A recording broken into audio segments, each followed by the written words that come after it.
বৈশাখ এক অবিনাশী জন্মপাঠ, যার প্রতিটি অক্ষর জেগে ওঠে পুড়ে যাওয়া গানের সুরে। জীবন হয় যেন গীতা, খুঁড়িয়ে হাঁটা উত্তরাধিকার। প্রেম হয় যেন রোদ্দুর, চোখে লাগে তবু ছাড়তে মন চায় না। নতুন জামায় ঢেকে যায় ভাঙা হৃদয়ের গল্প। মঙ্গল শোভাযাত্রায় মিশে থাকে অনুশোচনার ছায়া।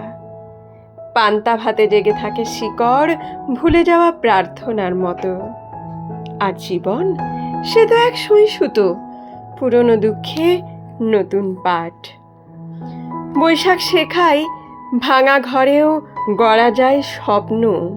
শেখায় যে পথ গেছে ফুরিয়ে সেও হয়ে উঠতে পারে সেতু। শেখায় সময় এক বটবৃক্ষ, যার ছায়ায় আমরা মানুষ হই।